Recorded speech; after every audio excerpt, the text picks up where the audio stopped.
ಹುಡುಗ ನನಗೆ ಹೇಳಿದ, ಕೆ ಎಸ್ ನಾರಾಯಣಾಚಾರ್ಯರನ್ನು ಯಾವಾಗಾದರೂ ಕೇಳಿದ್ದೀರಾ ಅಮ್ಮ ನೀವು ಅಂತ. ಹಾಗಂದರೆ ಯಾರಪ್ಪ ಅಂತ ಕೇಳಿದೆ ನಾನು. ಅಮ್ಮ ಸುಮ್ಮನೆ ಇದೊಂದು ಲಿಂಕ್ ಕಳಿಸ್ತೇನೆ ಕೇಳಿ ಅಂತ. ನನಗೆ ಗೊತ್ತಾಗ್ತಿತ್ತು ನನ್ನಷ್ಟಕ್ಕೆ ನಾನು ಈ ಲೋಕದವಳಲ್ಲ ಕಾಣ್ತದೆ ಅಂತ. ಯಾಕಂದರೆ ನನಗೆ ಕೆ ಎಸ್ ನಾರಾಯಣಾಚಾರ್ಯರ ಯಾವ ಮಾತು ಕೂಡ ಕ್ಷಾತ್ರ ತೇಜಸ್ಸನ್ನು ಎಬ್ಬಿಸಲೇ ಇಲ್ಲ, ಯಾವ ದೇಶಭಕ್ತಿಯನ್ನು ಉಂಟು ಮಾಡಲಿಲ್ಲ. ಅವನಿಗೆ ಗೊತ್ತು ಈ ಧರ್ಮ ಎಷ್ಟು ಕಾಲ ಇರಬೇಕು, ಈ ಧರ್ಮ ಹೇಗಿರಬೇಕು, ಹೇಗಿದ್ದರೆ ಸರಿ, ಹೇಗಿಲ್ಲದಿದ್ದರೆ ತಪ್ಪು ಅಂತ.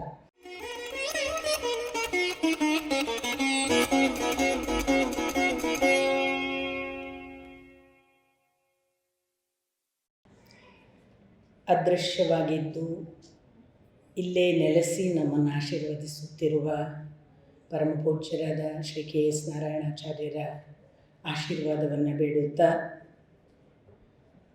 ಅವರ ಹೆಸರಿನಲ್ಲಿ ಒಂದು ಸನ್ಮಾನಕ್ಕೆ ಕಾರಣೀಭೂತರಾಗಿ ನಮ್ಮ ಜೊತೆಗೆ ಕುಳಿತ ಶ್ರೀ ಪ್ರಧಾನ್ ಗುರುದತ್ತ ಅವರನ್ನು ವಂದಿಸಿ, ವೇದಿಕೆ ಮೇಲಿರುವ ಎಲ್ಲ ದಿವಾಕರನಿಂದ ತೊಡಗಿ ಋತ್ವಿಕ ಯಜ್ಞಕ್ಕೆ ಆವಾಹನೆ ಮಾಡಿ ಪರಮ ಸಂತೋಷವನ್ನು ಉಂಟು ಮಾಡುವ ವೇಳೆಗೆ ಹರಿಕೃಷ್ಣರು ಹಾಗಲ್ಲ ಹೀಗೆ ಅಂತ ಉಪದೇಶಿಸಿ, ರವೀಂದ್ರನಿದ್ದಾನೆ ಇಂದ್ರಲೋಕದಿಂದ ಬಂದಂತೆ ಎಂಬ ಹಾಗೆ ಹೊರಟಾಗ ಗಣೇಶನನ್ನು ಮರೆತರೆ ಹೀಗೆ ಅಂತ ಗಣೇಶನೇ ಆರಂಭಿಸಿ ಈಗ ನೀಲೇಶನ ಲೋಕದವರೆಗೆ ಹೋಗಿ ಬಂದವರೆಗೆ ಈ ವೀಣೆ ಮಾಡಿದ್ದೇನೆ.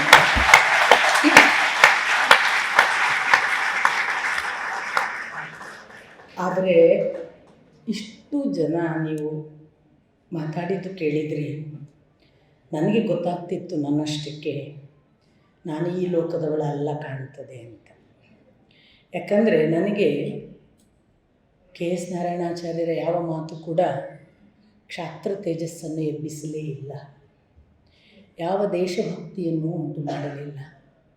ಈ ದೇಶ ಒಂದು ವೇಳೆ ಧರ್ಮ ಸಂಸ್ಕೃತಿ ನಾಶವಾದರೆ ಏನಪ್ಪ ಕತೆ ಅನ್ನುವ ಭಯವನ್ನು ಹುಟ್ಟಿಸಲಿಲ್ಲ. ಆದರೆ ನಾನೊಂಥರ ಟೊಳ್ಳು, ಆದರೆ ಜನ ನನ್ನನ್ನು ಗಟ್ಟಿ ಅಂತ ಎಣಿಸಿದ್ದಾರೆ, ಟೊಳ್ಳು ಗಟ್ಟಿ. ಅಂಥದ್ದೊಂದು ಅವಸ್ಥೆಯಲ್ಲಿ 2019 ಹೊತ್ತಿಗೆ ನನ್ನ ಪಾಡಿಗೆ ನಾನು ನನ್ನ ಜಗತ್ತಿನಲ್ಲಿ ಇದ್ದಾಗ ಇವರೆಲ್ಲ ಈಗ ಹೇಳಿದ್ರಲ್ಲ, ಯಾವಾಗಲೂ ಸುಧಾದಲ್ಲಿ ಓದಿದ್ವಿ, ಯಾವಾಗಲೂ ತರಂಗದಲ್ಲಿ ಬಂದದ್ದು ಗೊತ್ತಿತ್ತು. ನನಗೆ ಕೆ ಎಸ್ ನಾರಾಯಣಾಚಾರ್ಯ ಅನ್ನುವ ಹೆಸರೇ ಗೊತ್ತಿರಲಿಲ್ಲ 2019 ಒಂದು ನನ್ನ ಏಕಾಂತದಲ್ಲಿ ನನ್ನ ಪಾಡಿಗೆ ಇದ್ದಾಗ ನನಗೆ ಕೆಲವರು ಹೀಗೆ ಈ ಮಾತುಗಳನ್ನು ಕೇಳಿ ನನ್ನ ಬೆನ್ನು ಹತ್ತಿದ ಹುಡುಗರು ಕೆಲವರು, ಒಬ್ಬ ಹುಡುಗ ನನಗೆ ಹೇಳಿದ, ಕೆ ಎಸ್ ನಾರಾಯಣಾಚಾರ್ಯರನ್ನು ಯಾವಾಗಾದರೂ ಕೇಳಿದ್ದೀರಾ ಅಮ್ಮ ನೀವು ಅಂತ. ಹಾಗಂದರೆ ಯಾರಪ್ಪ ಅಂತ ಕೇಳಿದೆ ನಾನು.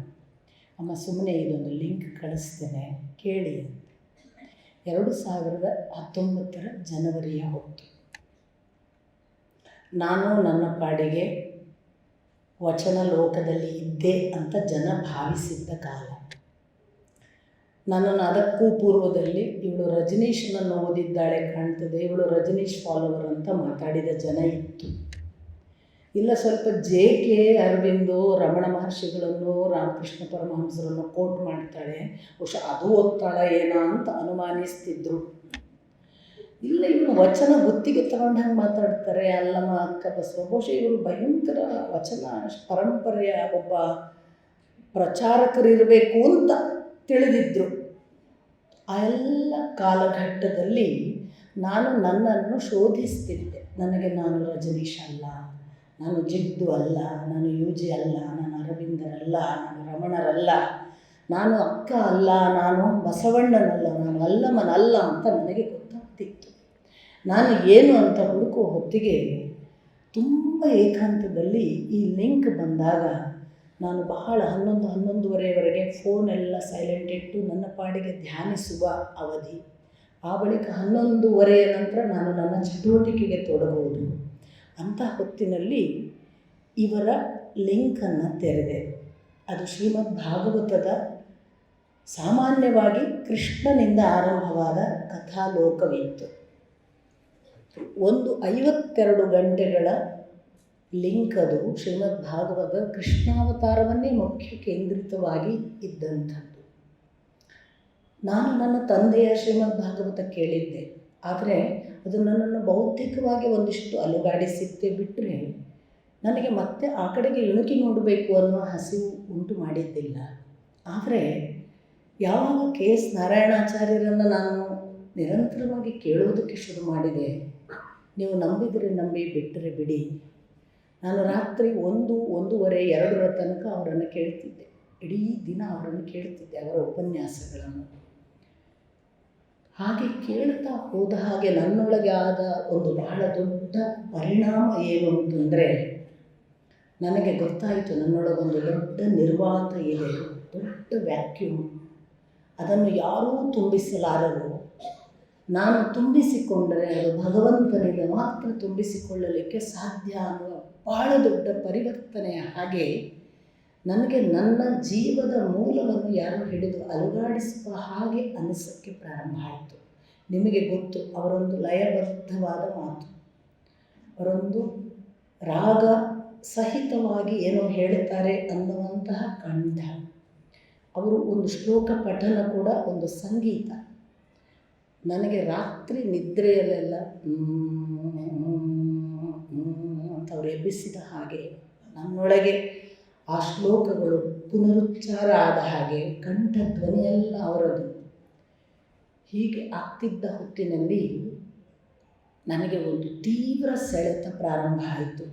ನಾನು ಜೀವನದ ನನ್ನ 50ರವರೆಗೂ ಕೂಡ ಎಂದೂ ನಾನು ಮಹಾಭಾರತ, ರಾಮಾಯಣ, ಭಗವದ್ಗೀತೆ ಅಥವಾ ಉಪನಿಷತ್ತುಗಳನ್ನು ಕೂತು ನಾನೇ ನನ್ನ ಪಾಡಿಗೆ ಓದಿದವಳೇ ಅಲ್ಲ, ಕೇಳಿದವಳು ಅಲ್ಲ ಯಾರ ಕಡೆಯಿಂದಲೂ ಕೂಡ. ಇದ್ದಕ್ಕಿದ್ದ ಹಾಗೆ ನನಗೆ ಅನಿಸೋದಕ್ಕೆ ಶುರುವಾಯಿತು, ನಾನು ಓದಬೇಕು, ಇದರಲ್ಲಿ ಏನಿದೆ ಈ ಗ್ರಂಥಗಳಲ್ಲಿ ಅಂತ ನಾನೇ ಸ್ವತಃ ಕಣ್ಣಾರೆ ಅಕ್ಷರಗಳಲ್ಲಿ ಓದಿ ತಿಳಿಯಬೇಕು ಅಂತ ನಾನು ತುಂಬ ಹಪಹಪಿಸ್ತಾ ಇದ್ದೆ. ಆಗಿನ್ನೂ 1 ವಾರ ಆಗಿರಬೇಕು ನಾರಾಯಣಾಚಾರ್ಯರನ್ನು ಕೇಳಲಿಕ್ಕೆ ಶುರು ಮಾಡಿ. ಬೆಂಗಳೂರಿನ ಸತ್ಯೇಶ್ ಬೆಳ್ಳೂರು, ನಿಮಗೆಲ್ಲರಿಗೂ ಗೊತ್ತು, ನನಗೆ ಪರಮ ಮಿತ್ರರು ಅವರು. ನನ್ನ ಮನೆಗೆ ಆಗಾಗೆ ಬಂದು ಕೂತು ಮಾತಾಡಿ ಹೋಗುವಾಗ ನಾನು ಹೇಳಿದೆ, ಇಲ್ಲ ಯಾಕೋ ಏನೋ ಎಲ್ಲ ಸಮಗ್ರವಾಗಿ ಓದಬೇಕು ಅನಿಸುತ್ತಪ್ಪ, ಕನ್ನಡದಲ್ಲಿ ಓದುವ ಹಾಗೆ ಏನಾದರೂ ವ್ಯವಸ್ಥೆ ಇದೆಯಾ ನಿಮಗೆ ಗೊತ್ತಾ ಅಂದಾಗ ಅವರು ಅದರ 2ನೇ ದಿನಕ್ಕೆ ಭಾರತ ದರ್ಶನದ ಸಮಗ್ರ ರಂಗಪ್ರಿಯರು ಸಂಪಾದಿಸಿದ ಮಹಾಭಾರತ, ರಾಮಾಯಣ, ಶ್ರೀಮದ್ ಭಾಗವತ, ಹರಿವಂಶ, ವಿಷ್ಣು ಪುರಾಣ, ಮಾರ್ಕಂಡೇಯ ಪುರಾಣಗಳನ್ನೊಳಗೊಂಡ ಅಷ್ಟು ದೊಡ್ಡ ಸೆಟ್ಟನ್ನು ತಂದು ನನ್ನ ಮನೆಯಲ್ಲಿ ಇಟ್ಟರು. ನೀವು ನಂಬಿದರೆ ನಂಬಿ, ಬಿಟ್ಟರೆ ಬಿಡಿ, ಆವತ್ತಿಂದ ಇವತ್ತಿನವರೆಗೆ ನಾನು ಬೇರೆ ಲೋಕಕ್ಕೆ ಹೋಗಿಲ್ಲ. ನಾನು ಶ್ರೀಮದ್ ಭಾಗವತವನ್ನು ಸಮಗ್ರವಾಗಿ ಓದೋದಕ್ಕೆ ಆರಂಭ ಮಾಡಿದೆ. ನನಗೆ ತಿಳಿದ ಸಂಸ್ಕೃತ ಶ್ಲೋಕವನ್ನು ಓದೋದು, ಅದರ ಅನುವಾದ ಓದೋದು, ಇದು ರಂಗಪ್ರಿಯರ ಪುಸ್ತಕ ಇಟ್ಕೊಂಡು ನಾನು ಮಾಡಿದ ಕೆಲಸ. 1 ಅಲ್ಲ 2 ಅಲ್ಲ 3 ಬಾರಿ ನಾನು ಇನ್ನೊಬ್ಬರು ನನಗೆ ಕೇಳುಗರಾಗಿ ಇಟ್ಟುಕೊಂಡು ಓದುವುದಕ್ಕೆ ಪ್ರಾರಂಭ ಮಾಡಿದೆ. ಒಂದು 30 ಜನರ ಗುಂಪು, ಕೇಳುಗರ ಗುಂಪು ನನ್ನ ಜೊತೆಗೆ ಸೇರಿಕೊಂಡಿತ್ತು. ಇವತ್ತು ಕೆಲವರು ಇಲ್ಲಿದ್ದಾರೆ ಕೂಡ. ನಾವು ನಿತ್ಯ ಓದೋದು 1 ಗಂಟೆ ದಿನಕ್ಕೆ, ಆ ಬಳಿಕ ಅದರ ಕುರಿತು ಚರ್ಚೆ, ಸುಮಾರು 1.5-2 ಗಂಟೆ ನಮ್ಮ ಪಾಠದ ಹಾಗೆ ಮಾಡಿಕೊಂಡ್ವಿ. ಹಾಗೆ ಇಡೀ ಸಮಗ್ರವಾಗಿ ಶ್ರೀಮದ್ ಭಾಗವತವನ್ನು ಶ್ಲೋಕ ಅರ್ಥ ಓದಿಕೊಂಡು 3 ಬಾರಿ ಓದುವ ವೇಳೆಗೆ ಗೋಖಲೆಯಿಂದ ನಿರಂತರವಾದ ಒಂದು ಕರೆ ಬಂತು, ನೀವು ಒಂದು 15 ದಿನಗಳ ಸರಣಿ ಉಪನ್ಯಾಸ ಮಾಡಬೇಕು ಅಂತ. ಆಯಿತು ಅಂತ ಒಪ್ಪಿಕೊಳ್ಳುವಾಗ ಮೊದಲು ಒಪ್ಪಿಕೊಂಡ 1 ಸರಣಿ ಉಪನ್ಯಾಸ ಆಗಲೇ ಅಲ್ಲಮನ ಮೇಲೆ ಅವರು ಮಾತನಾಡಿಸಿದ್ದು. ಮುಂದಿನ ವಿಷಯ ಏನು ಅಂತ ಕೇಳಿದರು ಅವರು. ಅದು ಅಚಾನಕ್ಕಾಗಿ ನಾನು ಭಾಗವತ ಅಂತ ಹೇಳಿದೆ. ಅದಾಗಿ 2021 ನಾನು ಪ್ರಥಮ ಬಾರಿಗೆ ಗೋಖಲೆಯಲ್ಲಿ, ಇದು ಶ್ರೀ ಕೆ ಎಸ್ ನಾರಾಯಣಾಚಾರ್ಯರ ಕೃಪೆಯಿಂದ ನಾನು ನಿಮಗೆ ಶ್ರೀಮದ್ ಭಾಗವತವನ್ನು ಹೇಳುವಷ್ಟು ನನಗೆ ಪರಿವರ್ತನೆ ಮಾಡಿದ್ದಾರೆ, ಇದನ್ನು ಅವರಿಗೆ ಸಮರ್ಪಿಸಿ ನಾನು ನನ್ನ ಮಾತು ಆರಂಭಿಸ್ತೇನೆ ಅಂತ ಗೋಖಲೆಯಲ್ಲಿ ನಾನು ಮಾತನ್ನು ಆರಂಭಿಸಿದೆ. ಆದರೆ ನನ್ನ ಆರಂಭ ಶ್ರೀಮದ್ ಭಾಗವತ ಅವರಿಗೆ ಸಮರ್ಪಿತವಾಗಿ ಶುರುವಾದರೆ ಮಂಗಲದ ದಿನ ನಾನು ಶ್ರೀ ಕೆ ಎಸ್ ನಾರಾಯಣಾಚಾರ್ಯರು ಇಲ್ಲ ಅನ್ನುವ ಬೆಳಗಿನ ಸುದ್ದಿ ಕೇಳಿದೆ. ನಾನು ಮಂಗಲದ ದಿನ ಮತ್ತೆ ಕೆ ಎಸ್ ನಾರಾಯಣಾಚಾರ್ಯರಿಗೆ ಅರ್ಪಿಸಿ ಕೃಷ್ಣ ಅವತಾರವನ್ನು ಮಾಡಿ ಶ್ರೀಮದ್ ಭಾಗವತವನ್ನು ಮುಗಿಸಿದ್ದೆ. ನನಗೆ ಆ ದಿನ ಆದ ವೇದನೆ ಅಥವಾ ಕೊನೆಯ ದಿನ ನಾನು ಅದನ್ನು ಅವರಿಗೆ ಅರ್ಪಿಸಿಕೊಳ್ಳುವಾಗ ನನ್ನ ಕಂಠ ತೆಗೆದು ನನಗೆ ಕೃಷ್ಣಾವತಾರ ನಾನು ಆ ದಿವಸ ಓದೋಕ್ಕೆ ಸಾಧ್ಯ ಆಗಲಿಲ್ಲ. ನಾನು ಅವರ ದೇಹ ದರ್ಶನಕ್ಕೆ ಬಂದೆ, ಮಧ್ಯಾಹ್ನವೇ ಆಗೋಯಿತು. ನಾನು ಇಡೀ ದಿನ ಕೋಣೆ ಒಳಗೆ ಓದ್ಕೊಂಡೇ ಕೂತ್ಕೊಳ್ಳೋದು. ನಾನು ಯಾವುದೇ ಮಾತಾಡಬೇಕಾದ್ರೆ ಅವತ್ತು ಓದು ಸಾಧ್ಯ ಆಗಲಿಲ್ಲ. ನಾನು ಇಡೀ ದಿವಸ ಅವರನ್ನು ನೆನೆಯುತ್ತಿದ್ದೆ, ನನಗೆ ಕೃಷ್ಣನನ್ನು ಇವತ್ತು ನೀವೇ ಹೇಳಿಸಿ ಅಂತ. ಸಂಜೆ 6 ಗಂಟೆಗೆ ಹೋಗಿ 7:30ವರೆಗೆ ನಾನು ಏನು ಮಾತಾಡಿದ್ದೇನೆ ಅದು ನನಗೆ ಗೊತ್ತಿಲ್ಲ. ಅದೇನಾದರೂ ಇದ್ದರೆ ಅದು ಅವರ ಕೃಪೆ ಅಷ್ಟೇ. ಅಂಥದ್ದೆಲ್ಲ ಮಾಡುವಾಗ ಇವತ್ತು ನಾನು 10 ಸರಣಿ ಉಪನ್ಯಾಸಗಳನ್ನು ಶ್ರೀಮದ್ ಭಾಗವತದ ಮೇಲೆ ಮಾಡಿದ್ದರೆ ಅದು ಕೆ ಎಸ್ ನಾರಾಯಣಾಚಾರ್ಯರು ಕಾರಣ. ಜೊತೆಗೆ ನನ್ನ ಓದು ಆ ಬಳಿಕ ತಿರುಗಿ ಬೇರೆ ಕಡೆಗೆ ಹೋಗಲೇ ಇಲ್ಲ. ಎಷ್ಟು ಇಲ್ಲ ಅಂತಂದರೆ, ನಾನು ಆ ಬಳಿಕ ಭಗವದ್ಗೀತೆ, ರಾಮಾಯಣ, ಮಹಾಭಾರತ ಕೃತಿಗಳನ್ನು ಸಮಗ್ರವಾಗಿ ಓದ್ತಾ ಅಧ್ಯಯನ ಅಧ್ಯಾಪನ ಇವುಗಳನ್ನು ನಿರಂತರ ಮಾಡಬೇಕು ಅನ್ನುವ ಪ್ರೇರಣೆ ಇವೆಲ್ಲವೂ ಸಂಭವಿಸಿದ್ದು ಒಂದು ಕೆ ಎಸ್ ನಾರಾಯಣಾಚಾರ್ಯರ ಭಾಗವತ ಮಾಡಿದ ಕೋಲು ಹಾಕಿದಂತೆ ತಾಳದಲ್ಲಿ ಕುಣಿಯುತ್ತಿರಲು ಮೂಲ ಹಿಡಿದು ಅಲ್ಲಾಡಿಸಿದ ಬಳ್ಳಿಯಂತೆ ಬಳುಕಿತು ಜೀವ ಅಂತ ಮಾಡಿದರು ನೋಡಿ, ಅದು ಅವರ ಕಾರಣ. ನಾನು ಅದಕ್ಕೆ ಸಾಮಾನ್ಯವಾಗಿ ನಮಗೆ ಪ್ರತ್ಯಕ್ಷ ಗುರುಗಳು ಮತ್ತು ಪರೋಕ್ಷ ಗುರುಗಳು ಅಂತ, ನನಗೆ ಅದೃಶ್ಯ ಗುರುಗಳು, ಪರೋಕ್ಷ ಗುರುಗಳು ನನ್ನನ್ನು ಹಾಗೆ ಆಶೀರ್ವದಿಸಿ ನಡೆಸಿದ್ದಾರೆ. ಆ ಬಳಿಕ ನಾನು ಈ ಋತ್ವಿಕ್ನ ತಂದೆ ಸುಬ್ಬಣ್ಣ ಅಂತ ನಾವು ಯಾರನ್ನು ಹೇಳ್ತೀವಿ, ಆ ಸುಬ್ಬಣ್ಣನ ಜೊತೆಗೆ ಮನೆಗೆ ಹೋಗಿ ಅವರ ಜೊತೆಗೆ ಕೂತು ಅವರ ಪದತಲದಲ್ಲಿ ಎಷ್ಟೋ ಹೊತ್ತು ಕಳೆದಿದ್ದೇನೆ ಅನ್ನೋ ಧನ್ಯತೆ ನನಗಿದೆ. ಆದರೆ ನಾನು ಈಗ ನಿಮಗೆ ಇಷ್ಟು ಹೊತ್ತಿನಿಂದ ನೀವು ಕೇಳಿದ ಎಲ್ಲ ಭರಾಟೆಯ ಒಂದು ಜಗತ್ತಿನ ಆಚೆಗಿನ ಒಂದು ಸತ್ಯವನ್ನು ಎಚ್ಚರಿಸಬೇಕೇನೋ ಅಂತ ನನಗನ್ನಿಸುತ್ತೆ. ಕೆ ಎಸ್ ನಾರಾಯಣಾಚಾರ್ಯರಂಥವರು ಅಥವಾ 19ರಿಂದ ಕರ್ನಾಟಕ ಕಳೆದುಕೊಂಡ 4 ಮಹಾನುಭಾವರು, ದೊಡ್ಡ ದೊಡ್ಡ ಆಲದ ಮರ, ವಿಶ್ವೇಶತೀರ್ಥರು 19ಕ್ಕೆ ಹೋಗಿಬಿಟ್ರು, 20ಕ್ಕೆ ಬನ್ನಂಜ ಗೋವಿಂದಾಚಾರ್ಯರು ಹೋದರು, 21ಕ್ಕೆ ಕೆ ಎಸ್ ನಾರಾಯಣಾಚಾರ್ಯರು ಹೋದರು, 22ರ ಆರಂಭಕ್ಕೆ ಸಿದ್ದೇಶ್ವರ ಶ್ರೀಗಳು ಹೋದರು. ಬಹಳ ದೊಡ್ಡ ನಷ್ಟ. ನಾವಿವಾಗ ಅವರನ್ನು ಮಾತಾಡಿ ನಮ್ಮ ಕೆಲಸ ಮುಗಿಸೋದಲ್ಲ, ನಾವು ನಡಿಬೇಕು. ಸಿದ್ದೇಶ್ವರ ಶ್ರೀಗಳದೊಂದು ಮಾತು ಇದೆ, ಈ ಭಾರತೀಯ ಪರಂಪರೆಯಲ್ಲಿ ಹೇಳಲಿಕ್ಕೆ ಏನೂ ಉಳಿದಿಲ್ಲ, ಎಲ್ಲ ಹೇಳಿಯಾಗಿದೆ, ನಡೆಯಲಿಕ್ಕೆ ಉಳಿದಿದೆ. ನಾವು ನಡೀತೇವೆ. ಅವರು ಹಾಗೆ ಹೇಳಬೇಕಾದ್ರೆ ಎಷ್ಟು ಸಮಗ್ರ ಓದಿದ್ದಾರೆ ನೋಡಿ. ನಮಗೆ ಅಲ್ಪ ಸ್ವಲ್ಪ ಓದಿದಾಗಲೇ ಅನಿಸುತ್ತೆ ಇನ್ನೆಂತ ನಾವು ಹೇಳೋದು ಅಂತ. ಅವರು ಎಷ್ಟು ಸಮಗ್ರವಾಗಿ ಓದಿ ಆ ಮಾತು ಹೇಳಿದರು, ಇನ್ನು ನಡೆಯಲಿಕ್ಕೆ ಉಳಿದಿದೆ. ನಾವೆಲ್ಲ ಆರಾಮ ಕೂತಿದ್ದೇವೆ, ನಾವು ಯಾರೋ ಇನ್ನೊಬ್ಬರ ಜೊತೆಗೆ ಯುದ್ಧ ಮಾಡೋದಕ್ಕೆ ಸಿದ್ಧರಾಗ್ತಿದ್ದೇವೆ. ಪರೀಕ್ಷಿತನಿಗೆ ಎಳೆಯ ದಿನ ಅಂತ ಗೊತ್ತಾಯಿತು, ಬದುಕೇನು ಎಳೆಯ ದಿನ ಅಂತ. ನಮಗೇನು ದೂರ ಉಂಟ ಸ್ವಾಮಿ? ನನಗೆ ವೈಯಕ್ತಿಕವಾಗಿ ಯಾವತ್ತೂ ಅನಿಸೋದು ನಮಗೆ ದೂರವಿಲ್ಲ. ನಮ್ಮ ದೇಶ ಛಿದ್ರವಾಗುವುದರಲ್ಲಿದೆ, ನಿಮಗೆ ಗೊತ್ತಿರಲಿಕ್ಕೆ ಸಾಕು. ಇವತ್ತು ಸೈನ್ಸ್ ಮತ್ತು ಯಾವ ಜಿಯಾಲಜಿ ಅಂತ ಹೇಳ್ತೇವೆ ಅದು ಹೇಳ್ತಿದೆ, ಭೂಮಿ ಒಂದು ಕ್ರ್ಯಾಕ್ ಬಿಡ್ತಿದೆ, ಅದರಲ್ಲಿ ಭಾರತ 3 ಭಾಗ ಆಗುವ ಎಲ್ಲ ಸಾಧ್ಯತೆ ಕಾಣ್ತಿದೆ. ದೇಶವನ್ನು ಯಾವನೋ ಹೊರಗಿನ ಶತ್ರು ಒಡೆಯೋದಿಲ್ಲ. ಹೊರಗಿನ ಶತ್ರು ಏನಾದರೂ ಮಾಡಿದರೆ ಅದು ಕಾಸ್ಮಿಕ್ ಅರೇಂಜ್ಮೆಂಟ್. ಹೊರಗಿನ ಶತ್ರುವಿನಿಂದ ನಾವು ಸೋತರೆ ಅದು ಶರಣಾಗತತ್ವಕ್ಕೆ ಒಂದು ಭಾಗ. ಹೊರಗಿನ ಶತ್ರು ನಮ್ಮ ಧರ್ಮವನ್ನು ನಾಶ ಮಾಡಿದರೆ ಅದು ಕಾಸ್ಮಿಕ್ ಅರೇಂಜ್ಮೆಂಟ್, ವಿಶ್ವ ವ್ಯವಸ್ಥೆ. ವೈಶ್ವಿಕವಾದ ಒಬ್ಬ ಲೆಕ್ಕಾಚಾರ ಮಾಡುವ ಭಗವಂತನಿದ್ದಾನೆ, ಅವನಿಗೆ ಗೊತ್ತು ಈ ಧರ್ಮ ಎಷ್ಟು ಕಾಲ ಇರಬೇಕು, ಈ ಧರ್ಮ ಹೇಗಿರಬೇಕು, ಹೇಗಿದ್ದರೆ ಸರಿ, ಹೇಗಿಲ್ಲದಿದ್ದರೆ ತಪ್ಪು ಅಂತ. ನಾವು ತಿಳಿದಿದ್ದೇವೆ, ನಾವೇ ಗುತ್ತಿಗೆದಾರರು, ನಾವೇ ರಕ್ಷಿಸುವವರು. ಮಾತು ಹೌದು, ಧರ್ಮೋ ರಕ್ಷಿತಿ ರಕ್ಷಿತಃ. ಅದರಿಂದ ಧರ್ಮವನ್ನು ರಕ್ಷಿಸಬೇಕು ಅಂತ ನಾವು ಒಂದು ಕಡೆಯಲ್ಲಿ, ಹೌದು ಅದು ಈ ಕಾಲಘಟ್ಟಕ್ಕೆ ಅನಿವಾರ್ಯವಾಗಿ ತೋಳು ಎತ್ತಿ ನಾವು ಹೊರಟ ಒಂದು ಧೀರಪಥ. ಆದರೆ ಆಂತರಂಗಿಕವಾಗಿ ನಷ್ಟ ಮಾಡಿಕೊಳ್ಳದೆ ನಮ್ಮೊಳಗೆ ಒಬ್ಬ ಇದ್ದಾನಲ್ಲ, ಪರೀಕ್ಷಿತನಿಗೆ 7 ದಿನ ಅಂತ ಗೊತ್ತಾದ ಹಾಗೆ ನಮಗೆ ಇನ್ನೆಷ್ಟು ದಿನ ಗೊತ್ತಿಲ್ಲ. ನಾವು ಮೂರು ಭಾಗ ಆಗುವಾಗ ಅದು ಬೆಂಗಳೂರಿನಿಂದ ಮುಂಬೈ, ಮುಂಬೈಯಿಂದ ಕಲ್ಕತ್ತಾ, ಕಲ್ಕತ್ತಾದಿಂದ ಮತ್ತೆ ಬೆಂಗಳೂರು ಅಂತ ಒಂದು ಟ್ರಯಾಂಗಲನ್ನು ಕೂಡ ಅಮರೀಶ್ ವರ್ಮಾ ಅನ್ನುವ ಸಾಧಕರು ಮಾಡಿ ತೋರಿಸಿ ಹೋಗಿದ್ದಾರೆ. ಇಷ್ಟೇ ಕಾಲ ಇಷ್ಟು ಸರ್ವೈವ್ ಆಗುತ್ತೆ ಇಡೀ ಭಾರತದಲ್ಲಿ ಅಂತ ಉಳಿತಾರೆ ಯಾರು? ನಾನು ನಿರಾಶೆ ಮಾತಾಡ್ತೇನೆ ಅಂತ ನಿಮಗನಿಸಿದರೆ ಅದು ಪರೀಕ್ಷಿತನ ಸ್ಥಿತಿ ಅನ್ನುವ ಎಚ್ಚರ ಬೇಕು. ಇದು ನಿರಾಶೆ ಅಲ್ಲ, ನಮಗೆ ಎಷ್ಟೋ ಜನ್ಮದ ನಂತರ ಮನುಷ್ಯ ಜನ್ಮ.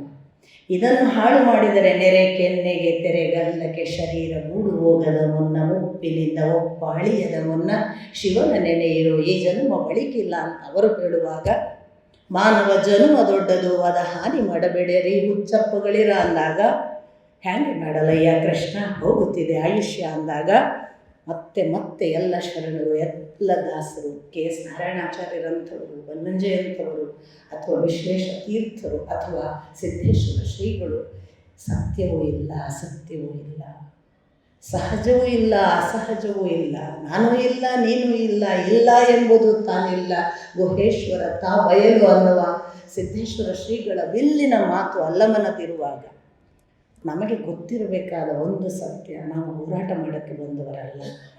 ನಾವು ಇನ್ನೊಬ್ಬ ಶತ್ರುಗಳ ವಿರುದ್ಧ ಜಯಿಸಿ ಗೆದ್ದು ಹೋಗಲಿಕ್ಕೆ ಮೆರೆದಾಡಲಿಕ್ಕೆ ಬಂದವರಲ್ಲ.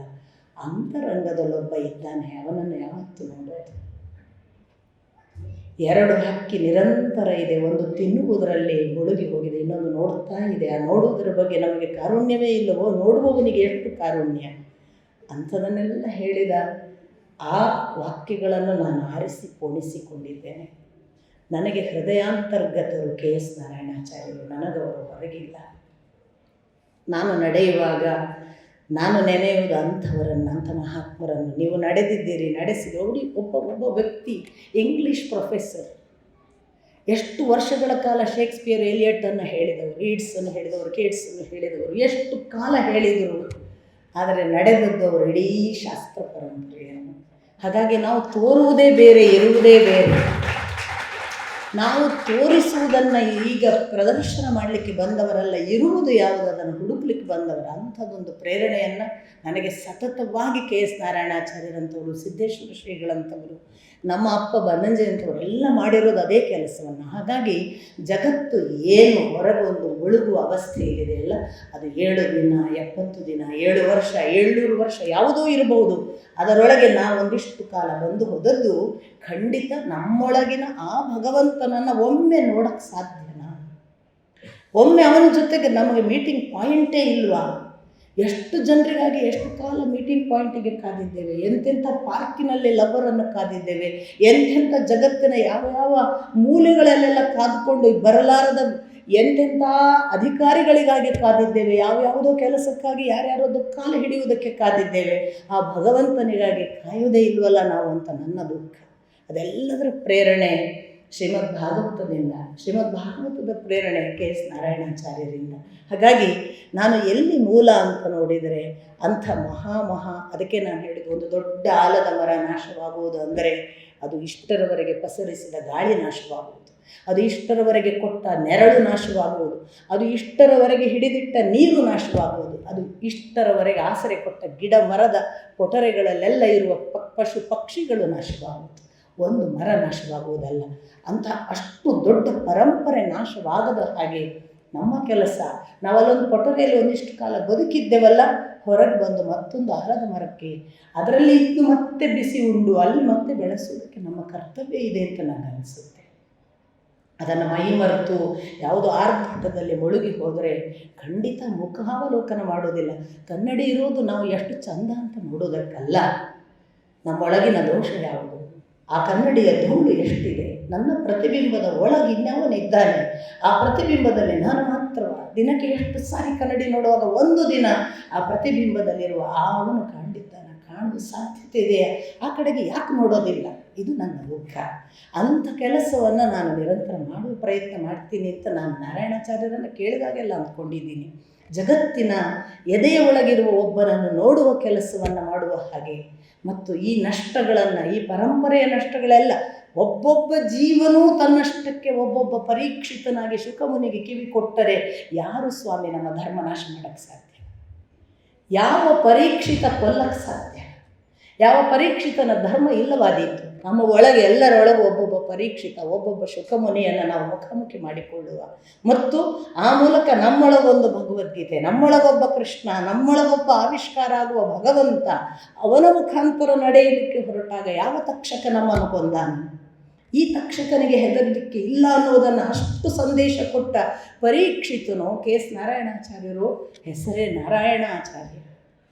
ಹಾಗಾಗಿ ಅಂಥ ಎಲ್ಲ ಸಾಧ್ಯತೆಗಳ ಕಡೆಗೆ ಒಮ್ಮೆ ಮುಖ ಮಾಡುವುದಕ್ಕೆ ಒಂದು ಕಿಟಕಿ ಆಗಲಿ ಇಂಥ ಸಂಸ್ಮರಣೆ ಅಂತ ನಾನು ಭಾವಿಸ್ತೇನೆ. ನಾವು ಹೋರಾಟ ಮಾಡಲಿಕ್ಕೆ ಬಂದದಲ್ಲ ಅಂದಾಗ ನೀವು ಹಾಗಾದರೆ ಇದೆಲ್ಲ ಆದದನ್ನು ನೋಡ್ಕೊಂಡು ಕೂತ್ಕೋಬೇಕಾ ಅಂತ ನನ್ನ ಹತ್ರ ಖಂಡಿತ ಕೇಳ್ತೀರಿ. ಎಲ್ಲವೂ ಸರಿಯೇ. ಈ ಕಾಲಕ್ಕೆ ಹೀಗೂ ಒಂದು ಪ್ರಚೋದನೆ, ಇಂಥದ್ದೊಂದು ಪ್ರತಿಭಟನೆ ಎಲ್ಲ ಆದಾಗಲೂ ಕೂಡ ಒಳಗೊಂದು ಎಚ್ಚರ ನಿರಂತರ ಇರಬೇಕು ಅನ್ನುವುದೇ ನನ್ನ ಮಹದಾಶಯ. ಆ ಅರ್ಥದಲ್ಲಿ ಎಲ್ಲರೂ ಈಗ ತುಂಬ ಒಳ್ಳೊಳ್ಳೆ ನೀಲೇಶ್ ಓಕ್ ಅಂತವರು ಸಿಗ್ತಾರೆ ಅನ್ನುವುದೇ ನಮ್ಮ ಪುಣ್ಯ ಕರ್ನಾಟಕದವರದ್ದು ನನ್ನ ಪ್ರಕಾರ. ಆ ಬಳಿಕ ಅದು ಗಣೇಶರಿರ್ಬೋದು, ಅವರು ಮಾಡಿದ ರಿಸರ್ಚ್ ವರ್ಕ್ ನೋಡಿ. ಒಬ್ಬ ಕೆ.ಎಸ್. ನಾರಾಯಣಾಚಾರ್ಯರನ್ನು ಮಾತಾಡಬೇಕಾದ್ರೆ ಎಷ್ಟು ಸಂಶೋಧನಾತ್ಮಕವಾಗಿ ಓದ್ಕೊಂಡು ಬಂದು ಎಲ್ಲ. ಅಂದರೆ ಇಲ್ಲಿ ಯಾರು ಕೂಡ ರವೀಂದ್ರ ಜೋಶಿ ಇರ್ಬೋದು, ಹರಿಕೃಷ್ಣ, ಅವರು ಎಲ್ಲರನ್ನೂ ಸಮನ್ವಯಗೊಳಿಸುವ ಒಂದು ಗುಣದಿಂದ ಮಾತನಾಡ್ತಾರಲ್ಲ, ಆ ಅರ್ಥದಲ್ಲಿ ನಾನು ಹೇಳೋದು ಎಲ್ಲರನ್ನೂ ಸಮನ್ವಯಗೊಳಿಸುವ ಹೊತ್ತಿಗೆ ಹೊರಗಿನ ಲೋಕದ ಬಾಂಧವ್ಯ ಬೆಸೆಯುವ ಆ ಒಂದು ಭರಾಟೆಯಲ್ಲಿ ಒಳಗಿರುವ ಭಗವಂತ ಎಚ್ಚರಾಗದೆ ಹೋಗುವುದು ಬೇಡ. ನಮ್ಮೊಳಗೆ ಅವನಿದ್ದಾನೆ. ಅದನ್ನು ಎಚ್ಚರಿಸಿದ ಕೆ.ಎಸ್. ನಾರಾಯಣಾಚಾರ್ಯರನ್ನು ನಾನು ನಿರಂತರ ಸ್ಮರಿಸ್ತೇನೆ. ಮತ್ತು ಅದು ಅವರು ಒಂದು ಸಂದರ್ಭದಲ್ಲಿ ಎಷ್ಟು ನಿಷ್ಠುರಿ ಅನ್ನೋದನ್ನು ಕೂಡ ನೀವು ಗಮನಿಸಿರಬೇಕು. ವಾಲ್ಮೀಕಿ ಒಬ್ಬ ಬೇಡನಲ್ಲ, ಅವನ ಬ್ರಾಹ್ಮಣ ಅನ್ನೋದನ್ನು ಕೋರ್ಟಿಗೆ ಹೋಗಿ ಕಟಕಟೆಯಲ್ಲಿ ನಿಂತು ನ್ಯಾಯಯುತವಾಗಿ ಪ್ರತಿಪಾದಿಸಿ ತೋರಿಸುವ ಕ್ಷಾತ್ರಗುಣ ಕೂಡ ಅವರಲ್ಲಿ. ನಾನು ಅದನ್ನು ಅಲ್ಲಗಳೆಯೋದು. ಅಂದರೆ ಒಂದು ಜನಾಂಗಕ್ಕೆ ಸೀಮಿತಗೊಳಿಸುವ ಯಾವುದೋ ಒಂದು ಕುಕೃತ್ಯಗಳನ್ನು ಕೂಡ ಅವರು ಸಹಿಸ್ತಿರಲಿಲ್ಲ. ಏಕಕಾಲಕ್ಕೆ ಅದನ್ನು ನಿಷ್ಠುರವಾಗಿ ಪ್ರತಿಪಾದಿಸುವಾಗ ಸಮರ್ಥನೆಗಳನ್ನು ಆಧಾರ ಸಹಿತ ಐತಿಹಾಸಿಕವಾಗಿ ಎಲ್ಲ ಶ್ಲೋಕಗಳ ಆಧಾರದಲ್ಲಿ. ಇವತ್ತು ರಾಮ ಜನ್ಮಭೂಮಿಯಲ್ಲಿ ರಾಮ ಪ್ರತಿಷ್ಠಾಪನೆ ಆಗಿದ್ದರೆ ಅದಕ್ಕೆ ಶ್ರೀ ರಾಮಭದ್ರಾಚಾರ್ಯರಂತಹ ಶಾಸ್ತ್ರೋತ್ಸಜ್ಞರು ಕಾರಣ. ಯಾಕೆಂದರೆ ಅವರು ಹೋಗಿ ಕೋರ್ಟಿನ ಕಟಕಟೆಯಲ್ಲಿ ಶಾಸ್ತ್ರೋಕ್ತವಾಗಿ ಎಲ್ಲೆಲ್ಲಿ ರಾಮ ಇಲ್ಲಿದ್ದ ಅನ್ನೋದಕ್ಕೆ ಕೊಟ್ಟ ಸಮರ್ಥನೆಗಳನ್ನು ಹೇಗೆ ಅಲ್ಲಗಳೆಯೋದು? ನಾನು ಅವುಗಳನ್ನು ಅಲ್ಲಗಳೆಯೋದಲ್ಲ. ಆದರೆ ಅದೇ ನಮ್ಮ ದಾರಿಯಲ್ಲ. ಹೊರಗೆ ತುಂಬ ತಿರುಗಾಡಲಿಕ್ಕಿದೆ. ಜಗತ್ತು ತಿರುಗಿ ಆಯಸ್ಸಿನಲ್ಲಿ ಮುಗಿಸಬಹುದು.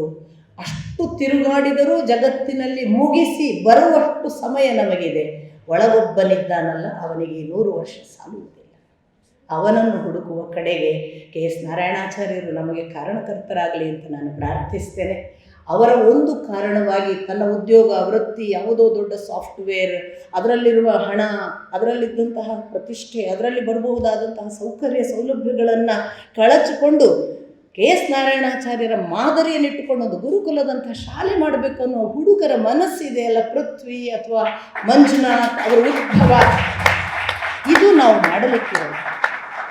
ಇದು ನಾವು ಚಿಕ್ಕವರಲ್ಲಿ ಬೀಜ ಬಿತ್ತಲಿಕ್ಕಿರುವುದು. ಮತ್ತು ಸುಬ್ಬು ಹೇಳಿದರು, ಅವರ ಅಪ್ಪನ ಪರಂಪರೆ ಅದು. ಸುಬ್ರಹ್ಮಣ್ಯ ಕೂಡ ಹಾಗೆ, ಒಳ್ಳೆಯದೆಲ್ಲಿದ್ರು ಬಂದಾಯಿತು ಪುಸ್ತಕ ಮಾಡ್ತೀನಿ, ಕೊಡಿ ಅಂದಾಯಿತು ಪುಸ್ತಕ ಪ್ರಕಟಿಸಿದಾಯಿತು. ನಾನಂತೂ ಅವರನ್ನು ನನ್ನ ಹೋದ ಜನ್ಮದ್ದು ಈ ಜನ್ಮದ್ದು ಅಣ್ಣನು ಅಂತ ತಿಳಿದಿದ್ದೇನೆ. ಆ ಸುಬ್ಬಣ್ಣನ ಮಗ ಋತ್ವಿಕ್ಕಿಗೂ ಅಂಥದ್ದೇ ಒಂದು ಪ್ರಚೋದನೆ, ಪ್ರೇರಣೆ ಆಗ್ತದಲ್ಲ. ಇದು ನಾವೀಗ ಹುಟ್ಟಿಸ್ಲಿಕ್ಕಿರೋದು ಈ ಥರದ ಬೀಜಕ್ಷೇಪಗಳನ್ನು ಮಾಡಬೇಕು. ಹೆಚ್ಚು ಹೆಚ್ಚು ಸಣ್ಣ ಸಣ್ಣ ಹುಡುಗರಲ್ಲಿ ಈ ನಮ್ಮೊಳಗಿನ ಒಂದು ಆಂತರ್ಯ ಬೆಳಿಬೇಕಲ್ಲ, ಆ ಕೆಲಸ ಆಗಬೇಕು. ಅದನ್ನು ನಾರಾಯಣಾಚಾರ್ಯರು ಹೊರಗೆ ಕ್ಷಾತ್ರದ ಭಾವವನ್ನು ಹುಟ್ಟಿಸಿ, ಅದಕ್ಕೆ ಎಷ್ಟೋ ಸಾರಿ ಅವರು ಹೇಳುವ ಅರ್ಜುನನ ಪುಂಸಕ ಅನ್ನುವ, ಹೇಡಿ ಅನ್ನುವ ಮಾತುಗಳನ್ನೆಲ್ಲ ನಾನು ಒಪ್ಪೋದಿಲ್ಲ.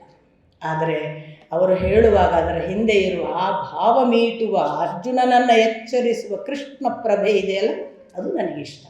ಅಂಥ ಕೃಷ್ಣ ಪ್ರಭೆಯನ್ನು ಎಚ್ಚರಿಸುವ ಕೆಲಸ. ನಮ್ಮ ಒಳಗಿನ ಭಗವಂತ ಇದ್ದಾನೆ.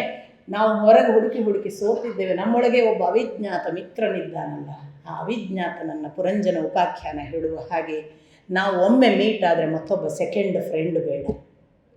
Is a faithful friend, such a faithful friend. I can count on him to that very end ಅಂತ ನಾನು ಕಾನ್ವೆಂಟ್ನಲ್ಲಿ ಕಲಿತ ಹಾಡು. ಯಾವ ಧರ್ಮದಲ್ಲೂ ಒಳ್ಳೆಯದೇ ಇದೆ, ದುಷ್ಟರು ಅದನ್ನು ಹಾಳು ಮಾಡಿದ್ದಾರೆ. ಎಲ್ಲ ಧರ್ಮದಲ್ಲೂ ಒಳ್ಳೆಯವರಿದ್ದಾರೆ, ಕೆಟ್ಟವರು ಕೆಡುಕುಗಳನ್ನು ಹೆಚ್ಚಿಸ್ತಿದ್ದಾರೆ. ಒಳಿತುಗಳನ್ನು ಹೆಚ್ಚಿಸುವ ಕೆಲಸಗಳಾಗಬೇಕು. ದುಷ್ಟರಿಗೆ ದುಷ್ಟತನ ಮರ್ಯಾದೆ ಅಲ್ಲ. ದುಷ್ಟರಿಗೆ ಸೌಜನ್ಯದಿಂದ ಮಾಡುವ ದಾರಿ ಕೂಡ ಇದೆ ಅನ್ನೋದನ್ನು ಮರೆತಿದ್ದೇವೆ. ಮತ್ತೂ ಒಂದು ಬಹಳ ದುಃಖದ ಸಂಗತಿ, ರಾಜಕಾರಣ ಇದೆಯಲ್ಲ ಅದನ್ನೇ ಅವರು ಪದೇ ಪದೇ ಕಂಡೆಮ್ ಮಾಡ್ತಿದ್ದು. ಜಗತ್ತಿನ ಇಷ್ಟು ವಿನಾಶಕ್ಕೆ ಕಾರಣವಾದದ್ದು ಒಂದು ಇದ್ದರೆ ಅದು ರಾಜಕಾರಣ, ಬೇರೆ ಇನ್ಯಾರೂ ಅಲ್ಲ. ಎಲ್ಲ ರಾಜಕಾರಣಿಗಳು ನಾವು ಚೆನ್ನಾಗಿದ್ದರೆ ಒಡೀಲಿಕ್ಕೆ ಬಂದುಬಿಡ್ತಾರೆ.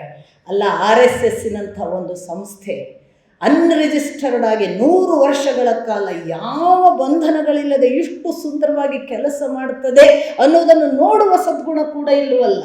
ಎಂಥ ದುರಂತ ಇದು ಸ್ವಾಮಿ. ನಾನು ರಿಜಿಸ್ಟರ್ಡ್ ಮಾಡಿದ ಒಂದು ಸಂಸ್ಥೆ 10 ವರ್ಷ ಕಳೀಬೇಕಾದ್ರೆ ನಮಗೆ ಎಷ್ಟು ತೇಕ್ತೇವೆ ಗೊತ್ತು. ಒಂದು ರಿಜಿಸ್ಟರ್ಡ್ ಸಂಸ್ಥೆಗಳು ಎಷ್ಟೆಷ್ಟು ಹಾಳಾಗಿವೆ ಗೊತ್ತು. ಅನ್ರಿಜಿಸ್ಟರ್ಡ್ ಸಂಸ್ಥೆ ಅಪ್ಪ ಇಲ್ಲ ಅಮ್ಮ ಇಲ್ಲ, ಯಾರೋ ಒಬ್ಬ ಮೇಲ್ನೊಬ್ಬ ಹೇಳಿದ ಅಷ್ಟು ಜನ ಪಾಲಿಸ್ತಾರೆ, ಸೇವಕರಂತೆ ಕರ್ಕೊಳ್ತಾರೆ, ಪರಿಚಾರಕರನ್ನ ಹೆಸರಿಡ್ತಾರೆ. ಅವರು ಮಾಡುವ ಕೆಲಸಗಳನ್ನು ನೋಡುವ ಸಹಾಯ ಬೇಡ, ಸಪೋರ್ಟ್ ಬೇಡ, ನೋಡುವ ಸೌಜನ್ಯ, ಗುಣಕ್ಕೆ ಮತ್ಸರವಿಲ್ಲ ಅನ್ನುವ ಸಾಮಾನ್ಯ ಪ್ರಜ್ಞೆ ಇಲ್ಲದ ರಾಜಕಾರಣಿಗಳು ಇರುವವರೆಗೆ ನಮ್ಮ ದೇಶಕ್ಕೆ. ಹಾಗಾಗಿ ಆಂತರಂಗಿಕ ಬಲವನ್ನು ಬಂದರೆ ನಾರಾಯಣಾಚಾರ್ಯರ ಹಾಗೆ ಹೊರಗಿನ ಎಲ್ಲ ದುಷ್ಟತನಗಳನ್ನು ದಿಟ್ಟವಾಗಿ ವಿರೋಧಿಸುವ ಶಕ್ತಿ ಕೂಡ ಬರುತ್ತೆ. ಅದು ನಾರಾಯಣಾಚಾರ್ಯರಿಗೆ ಬಂದಿದ್ದ ಶಕ್ತಿ. ನಾನು ಹೇಳೋದು, ಬರೆಯ ಹೊರಗಿನ ಆರ್ಭಟಕ್ಕೆ ಹೋದರೆ ಒಳ್ಳುತನದ ಹೊಡೆದಾಟವಾಗಿ ಮರಣ ಸಂಭವಿಸಬಹುದು. ಸಾವಿಲ್ಲದ ಒಂದು ಬದುಕನ್ನು ಒಳಗೆ ಕಂಡುಕೊಂಡವನಿಗೆ ಹೊರಗೆ ದಿಟ್ಟ ಹೋರಾಟ ಯಾವ ಕಾಲಕ್ಕೂ ಸಾಧ್ಯ. ಅದು ನಾರಾಯಣಾಚಾರ್ಯರ ಮಾತು. ಅವರು ಒಳಗೆ ಗಟ್ಟಿಯಾಗಿ ಹೊರಗಿನದನ್ನು ವಿರೋಧಿಸಿತು. ಹೊರಗೆ ದೋಷಗಳಿದ್ದರೆ ಹೇಳುವುದಕ್ಕೆ ಮೊದಲು ಒಳಗಿನ ದೋಷಗಳನ್ನು ಕಂಡುಕೊಂಡು ಅದನ್ನು ಎಲ್ಲ ಸ್ವಚ್ಛ ತೊಳೆದ ಬಳಿಕ ಅವರು ಹೊರಗಿನವರಿಗೆ ಹೇಳಿದ್ದು, ಇದು ಸಾಧ್ಯ ಆಗಬೇಕು. ನಮ್ಮಲ್ಲೆಲ್ಲ ದೋಷ ಇಟ್ಕೊಂಡು ಅವರಿಗೆ ದೋಷ ಕೇಳಕ್ಕೆ ನಮ್ಗೆ ಅರ್ಥತೆಗಳಿಲ್ಲ. ನಮ್ಮಲ್ಲಿರೋ ಭಗವಂತನನ್ನು ಮೀಟ್ ಮಾಡಿ ನಾವು ಆಂತರಂಗಿಕವಾಗಿ ಬಲಿಷ್ಠರಾಗದೆ ಇನ್ನೊಂದು ಬಲಿಷ್ಠವನ್ನು ನಾವು ಎದುರಿಸುವುದಕ್ಕೆ ಸಾಧ್ಯವಿಲ್ಲ. ಈ ಧೀರತ್ವವನ್ನೇ KS ನಾರಾಯಣಾಚಾರ್ಯರು ಪ್ರತಿಪಾದಿಸಿದ್ದು. ಅದು ಸಾಧ್ಯವಾಗಬೇಕು, ಸಾಧ್ಯವಾಗುತ್ತೆ, ಆಗಲೇ ಬೇಕಿಲ್ಲ. ಯಾಕೆಂದ್ರೆ ನಮಗೆಲ್ಲರಿಗೂ ಬೇಕಾದದ್ದು ಬಹಳ ಮುಖ್ಯವಾದದ್ದು ಆಂತರಂಗಿಕ ಬಲ. ಅದರ ಒಳ್ಳುತನಕ್ಕೆ ಕಾರಣ ನಮ್ಮ ಶಾಸ್ತ್ರೀಯ ಪರಂಪರೆಯನ್ನು ನಾವು ಮರೆತದ್ದು. ಇವತ್ತೇ ದಯವಿಟ್ಟು ಕನ್ನಡ ಬರುವವರು ಮಹಾಭಾರತ ಓದಿ. ರಂಗಪ್ರಿಯರು ಸುಂದರವಾಗಿ ಸಂಪಾದಿಸಿಕೊಟ್ಟಿದ್ದಾರೆ. ಕನ್ನಡದ ಅದ್ಭುತ ಸಂಪಾದನೆ. ನಿಮಗೆ ಭಾಗವತ ಸಿಗುತ್ತೆ, ರಾಮಾಯಣ ಸಿಗುತ್ತೆ, ಮಹಾಭಾರತ ಸಿಗುತ್ತೆ. ಅವೆಲ್ಲವನ್ನು ಮತ್ತು ಓದುವ ಸೌಕರ್ಯಗಳಿವೆ. ಕೇಳಿದರೆ ಯೂಟ್ಯೂಬ್ನಲ್ಲಿ ಎಲ್ಲ ಉಪನ್ಯಾಸಗಳಿವೆ. ಹಾಗಾಗಿ ನಾವು ಓದದೆ ದುರ್ಬಲರಾಗಿದ್ದೇವೆ. ನಾನು ಯಾಕೆ ಮಾತು ಹೇಳ್ತೇನೆ ಅಂದರೆ, 19ರವರೆಗಿನ ವೀಣಾ ಎಷ್ಟು ದುರ್ಬಲರಿದ್ದಳು, 19ರ ನಂತರ ಇವುಗಳನ್ನು ಓದಿದ ಬಳಿಕ ವೀಣಾ ಎಷ್ಟು ಗಟ್ಟಿಯಾಗಿದ್ದಾರೆ ಎನ್ನುವುದು ನನ್ನ ಅನುಭವ ಮಾತು. ನಿಮಗೆ ಕಾಣದೇ ಇರಬಹುದು ನನ್ನೊಳಗಿನ ಪರಿವರ್ತನೆ. ನನಗೆ ಗೊತ್ತು ನನ್ನೊಳಗೆ ಯಾವ ಭಗವಂತ ಪ್ರತಿಷ್ಠಾಪಿಸಿಕೊಂಡಿದ್ದಾನೆ, ನನ್ನನ್ನು ಅವನು ಹೇಗೆ ರಕ್ಷಿಸಿದ್ದಾನೆ, ನನ್ನೊಳಗೆ ಅವನ ಕೂತ ಪರಿ ಏನು. ಇದನ್ನು ಅನುಭವಿಸಬೇಕಾದ್ರೆ ಓದಿ, ಅಂತರಂಗದಿಂದ ಓದಿ. ಪುಸ್ತಕಕ್ಕಾಗಿ ಓದಬೇಡಿ, ಅಕ್ಷರಕ್ಕಾಗಿ ಓದಬೇಡಿ, ಇನ್ನೊಬ್ಬರ ಜೊತೆಗೆ ಚರ್ಚಿಸಲಿಕ್ಕಾಗಿ ಓದಬೇಡಿ, ವಿಮರ್ಶೆಗಾಗಿ ಓದಬೇಡಿ. ನಿಜವಾಗಿ ನಮ್ಮ ವ್ಯಾಸರು, ವೇದವ್ಯಾಸ ಮಹರ್ಷಿಗಳು ಮಾತು ಹೇಳಿದ್ರಲ್ಲ, ಇಲ್ಲಿ ಇರುವುದು ಇನ್ನೆಲ್ಲಿಯೂ ಇಲ್ಲದೇ ಇಲ್ಲ, ಇಲ್ಲಿ ಇಲ್ಲಂತೂ ಇನ್ನೆಲ್ಲಿ ಇರೋದಿಗೆ ಸಾಧ್ಯ ಇಲ್ಲ ಅಂತ ಹೇಳಬೇಕಾದ್ರೆ ಆ ಮಹಾತ್ಮನಿಗೆ ಯಾವ ಮಟ್ಟದ ಕಾನ್ಫಿಡೆನ್ಸ್ ಅದು ನಿಮ್ಮಲ್ಲಿ ಕ್ರಿಯೇಟ್ ಆಗುತ್ತೆ. ಆ ಬಲ, ಆ ವಿಶ್ವಾಸ, ಆ ಅಂತರಂಗಿಕ ಶಕ್ತಿ ಬಲಿಯುವುದಕ್ಕೆ ಈ ಪೂಜ್ಯರ ನೆನಪು ಕಾರಣವಾಗಲಿ. ಅಂಥದಕ್ಕೆ ಈ ಮಕ್ಕಳು ಕೈ ಜೋಡಿಸಿದ್ದಾರಲ್ಲ, ಅವರಿಗೆ ನಾನು ಮತ್ತೆ ಹೇಳುವುದು, ನಾವು ದೊಡ್ಡವರಿಂದಲೇ ವಯಸ್ಸಿನಿಂದ ಚಿಕ್ಕವರೇ, ನಾವು ಕೂಡ ಬಹಳ ಚಿಕ್ಕವರು, ಆದರೆ ವಯಸ್ಸಿನಿಂದ ನಾವೇನಾದರೂ ದೊಡ್ಡವರಿದ್ದರೆ ನಮ್ಮ ರಕ್ತ ಮಾಂಸ ತೆಗೆದುಕೊಂಡು ನೀವು ಬಳ್ಳಿ, ನಾವು ನಿಮ್ಮ ಜೊತೆಗಿದ್ದೇವೆ, ಕೂಡಿ ನಡೆಯೋಣ. ಈ ದಾರಿ ನಮಗೆ ಮುಂದೆ ಕಷ್ಟ ಇದೆ, ನಮ್ಮ ಧರ್ಮಕ್ಕೆ ಕಷ್ಟ ಇದೆ, ನಮ್ಮ ದೇಶಕ್ಕೆ ಕಷ್ಟ ಇದೆ, ಎಲ್ಲ ಮಾತುಗಳನ್ನು ಗಟ್ಟಿಯಾಗಿ ಕಿವಿಗೆ ಕೇಳಿಕೊಳ್ಳೋಣ. ಅಂತರಂಗದಲ್ಲಿ ನಮ್ಮನ್ನು ನಾಶ ಮಾಡುವುದಕ್ಕೆ ಯಾರಿಗೂ ಸಾಧ್ಯವಿಲ್ಲ. ನಾವು ಎಲ್ಲರೂ ಭಗವಂತನನ್ನು ಕಾಣಲಿಕ್ಕೆ ಹೊರಟು ಪರೀಕ್ಷಿತರು. ನಾವು ಸತ್ತರೂ ಮತ್ತೆ ಹುಟ್ಟುವುದು ಅವನನ್ನೇ ನೆನೆದು. ಯಾಕೆಂದ್ರೆ ಕೃಷ್ಣ ಹೇಳಿದ್ದಾನಲ್ಲ, ಯಾರನ್ನು ನೆನೆದು ಸಾಯುತ್ತೀಯೋ ಅದೇ ಆಗಿ ಹೋಗುತ್ತೆ. ನೆನೆದು ಸಾಯೋಣ. ನಾವು ಒಮ್ಮೆ ಎಲೆ ಕೊಡುವ ಸಂದರ್ಭ ಬರಬಹುದು. ಕೃಷ್ಣ ಅಂತ ನೆನೆದರೆ ನಾವು ಕೃಷ್ಣನ ಬಳಿಯೇ ಹುಟ್ಟಬೇಕು. ಅಷ್ಟರ ಮಟ್ಟಿಗಿದೆ ಅವನ ಕಾನ್ಫಿಡೆನ್ಸ್. ನಮೇವ ಪ್ರಣಶ್ಯತಿಯಿಂದ ಆಶ್ವಾಸನೆ ಕೊಟ್ಟ ಮಹಾಭಗವಂತ ಅವನು ಕೈಬಿಟ್ಟ ಹೇಗೆ. ಆದ್ದರಿಂದ ಇಂಥ ಎಲ್ಲ ಧೀರತ್ವವಲ್ಲ, ಧೀರತ್ವ ಅನ್ನುವ ಶಬ್ದಕ್ಕೆ ಅರ್ಥ ಧೀ ಅಂದರೆ ಜ್ಞಾನ, ಅದರಲ್ಲಿ ರವಿಸುವವ. ಜ್ಞಾನದಲ್ಲಿ ರವಿಸುವವನು ಮಾತ್ರ ಧೀರ. ಯಾವನೋ ಮಿಲಿಟರಿಯ ಒಬ್ಬ ಧೀರ ಅಂತ ನಾವು ಆ ಮನುಷ್ಯರನ್ನು ಕಲಿಸಲಿಕ್ಕೆ ಆಗೋದಿಲ್ಲ. ಯಾಕಂದ್ರೆ ಅವನದ್ದು ಜ್ಞಾನದಿಂದ ಬಂದ ಧೈರ್ಯ ಅಲ್ಲ, ಅವನದ್ದು ಒಂದು ಟ್ರೈನಿಂಗಿನಿಂದ ಬಂದ ದೈಹಿಕ ಅಭ್ಯಾಸ ಧೀರತ್ವ ಅಲ್ಲ, ಅದು ಆಂತರಿಕ ಗಟ್ಟಿತನ. ಅದನ್ನು ನಿರಂತರ ಪ್ರಚೋದಿಸಿದ್ದು ನಾರಾಯಣಾಚಾರ್ಯ. ಯುದ್ಧ ಬೇಡ ಅದಕ್ಕೆ ಆಂತರಂಗಿಕ ಶಕ್ತಿ ಸಾಕು. ನಿಮಗೊಂದು ಮಾತ್ರ ಹೇಳುತ್ತೇನೆ, 10 ಜನ 100 ಜನ ಬಂದು ನಿಂತಾಗ ಒಬ್ಬ ವ್ಯಕ್ತಿ ಸಾಕು, ಬಾರಯ್ಯ ಏನು ಮಾಡ್ತೀವಿ ಬಾ ಅಂತ ನಿಲ್ಲಕ್ಕೆ. ಅದಕ್ಕೆ ಆಂತರಂಗಿಕ ಶಕ್ತಿ ಸಾಕು, ಕೈಯಲ್ಲಿ ಆಯುಧಗಳು ಬೇಕಾಗಿಲ್ಲ. ಈ ಆಂತರಂಗಿಕ ಶಕ್ತಿ ಬೆಳೆಯುವುದು ನಮ್ಮ ಶಾಸ್ತ್ರ ಪರಂಪರೆಯಿಂದ, ನಮ್ಮ ಧರ್ಮದ ಒಳ ತಿರುಳುಗಳನ್ನು ಅರ್ಥ ಮಾಡಿಕೊಳ್ಳುವುದರಿಂದ, ಉಪನಿಷತ್ತಾನರು ಬಿಟ್ಟು ಹೋದ ಸತ್ಯಗಳನ್ನ, ವೇದದ ರಸಗಳನ್ನ ನಮ್ಮೊಳಗೆ ಅಂತರ್ಗತ ಮಾಡಿಕೊಳ್ಳುವುದರಿಂದ ಅದನ್ನು ಮಾಡಿಕೊಂಡವರು ನಾರಾಯಣಾಚಾರ್ಯ. ಅಂತ ಪೂಜನೆಯ ಕೆಲಸ ಮುಂದುವರಿಯಲಿ. ನಾವು ಮಾಡುವ ಪೂಜೆ ಅದು ಅವರ ಪಾದಕ್ಕೆ ಸಮರ್ಪಿತವಾಗಲಿ. ನಮ್ಮ ಪ್ರತಿ ಕೆಲಸ ತಿಳುಕಾದರೆ ಅದು ಅವರಿಗೆ ಮಾಡುವುದು, ನಮ್ಮ ಪ್ರತಿ ಕೆಲಸ ಪೂಜನೀಯವಾದರೆ ಅದು ಅವರಿಗೆ ಸಲ್ಲುವ ಸಮರ್ಪಣೆ. ಅಂಥ ಸಮರ್ಪಣೆ ನಮಗೆ ಹೆಚ್ಚಿಸಲಿ ಅಂತ ನಾನು ಆನಂದಿಸಿಕೊಳ್ತೇನೆ. ಯಾಕೆಂದರೆ ದಿನದ 24 ಗಂಟೆಗೆ ಅಲ್ಲಿಗೆ ಗೊತ್ತು ಎಷ್ಟು ಕೆಟ್ಟ ಯೋಚನೆ ಮಾಡಿದ್ದೇವೋ, ಎಷ್ಟು ದ್ವೈತವೋ, ಎಷ್ಟು ದೋಷಗಳಿರ್ತವೋ, ಅವೆಲ್ಲವನ್ನೂ ಇಲ್ಲವಾಗಿಸಿ ಒಳಿತೊಂದರ ಕಡೆಗೆ ನಡೆಸುವುದಕ್ಕೆ ಅವರು ನಮಗೆ ಪ್ರೇರಣೆಯಾಗಲಿ. ನಾವು ಅಷ್ಟೂ ಕೆಲಸಗಳು ಒಳಿತನ್ನೇ ಮಾಡುತ್ತಾ ಪ್ರತಿದಿನ ಅವರಿಗೆ ಸಮರ್ಪಿತವಾಗಲಿ ಅಂತ ಪ್ರಾರ್ಥಿಸಿಕೊಳ್ತಾ, ಇಂಥದ್ದೊಂದು ಎಲ್ಲ ಬಲಿಷ್ಠರ ಮಧ್ಯೆ ದುರ್ಬಲ ನಿರಾಶೆಯನ್ನು ನಿಮ್ಮೊಳಗೆ ನಾನು ಹುಟ್ಟಿಸಿದ್ದರೆ ಅದನ್ನು ನೀವು ನನ್ನ ಆಂತರಂಗಿಕ ಹಸಿವನ್ನು ಅರ್ಥ ಮಾಡಿಕೊಂಡು ಕ್ಷಮಿಸಬೇಕು ಅಂತ ಪ್ರಾರ್ಥಿಸ್ತಾ, ಒಳಗೆ ಆಂತರಂಗಿಕವಾಗಿ ಬಲವಾಗಿ ಹೊರಗಿನ ಎಲ್ಲರನ್ನು ವಿರೋಧಿಸಿ ಅನ್ನುವ ತೀರ್ಪವನ್ನು ನನಗೆ ನಾರಾಯಣಾಚಾರ್ಯರು ಕಲಿಸಿದ್ದಾರೆ ಎನ್ನುವುದನ್ನು ಮತ್ತೊಮ್ಮೆ ನಿಮ್ಮ ಮುಂದೆ ಅರಿಕೆ ಮಾಡಿಕೊಂಡು ನನ್ನ ಎಲ್ಲ ಮಾತುಗಳನ್ನು ನಾನು ಅವರ ಪದ್ಧತಿಯಲ್ಲಿ ತರ್ಪಿಸಿ, ದೋಷಗಳನ್ನು ನನಗೆ ಸ್ವೀಕರಿಸಿ, ಒಳಿತನ್ನು ನಿಮಗೆ ಕೊಟ್ಟು ವಿಶ್ರಮಿಸ್ತೇನೆ.